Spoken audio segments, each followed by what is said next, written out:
Hello and welcome to another edition of 7K News. Well, if Westeros were a man, he's literally been kicked in the balls, and though the pain was felt throughout the land, it started in King's Landing when a man who could not be seen was executed by a man who could not be heard. Yes, it's true, Eddard Stark was killed by Sir Ilyn Payne, but the man who passed the sentence in this case did not swing the sword, and many still believe that Lord Eddard should have been allowed to behead himself.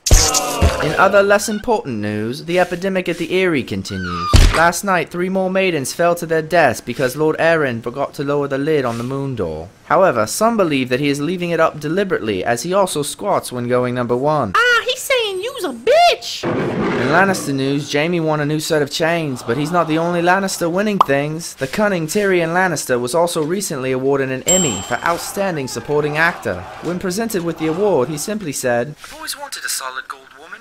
Now I can get rid of that moody, mouthy whore." Oh, I'm funny now? I am Shed, the funny whore. You shut up! You don't tell me to shut up. You never Why am I find a tolerating whore such like me. Moving on to House Baratheon.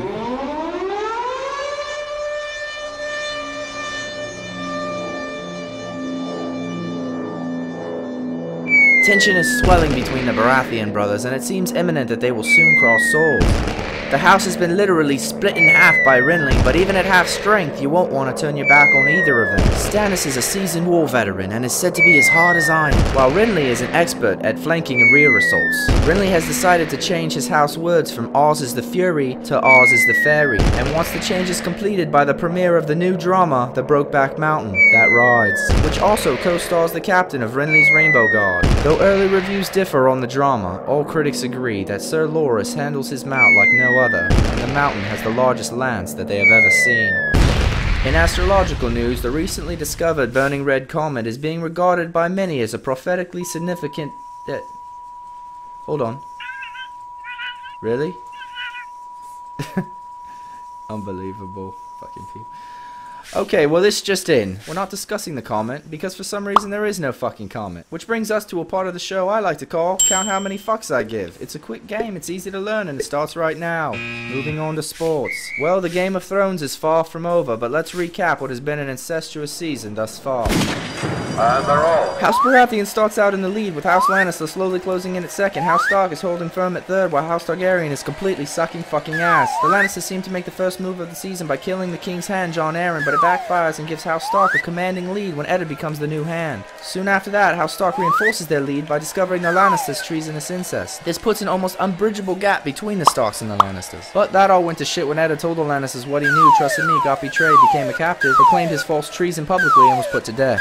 Oh, and the king died. Which was a kick in the gut for House Stark, but a brick in the face for House Baratheon, setting them way back. But if anyone can pull off a come-from-behind victory, it's them. While Eddard and the late Robert, and the late Eddard, were busy screwing up everything for everyone, House Targaryen made huge strides by gaining a massive army of warrior rapists. And the leader of said army brutally murdered Prince Viserys, which usually isn't a good thing, but it helped quite a lot in this case. Unfortunately, soon after all that, Daenerys would grow a spine and Khal Drogo's cock would grow a heart. Then wouldn't you know it, a cut, rape, and a witch later, and the Targaryens are right back in the middle of Sucktown where they started. Which leaves the Lannisters in the lead, the Starks dangerously close at second, and the Baratheons in third going into the second season. And that's all the news we have for you today. I'm Peter Baelish, reminding you that even though this game can seem a bit cruel, justice will prevail in the end.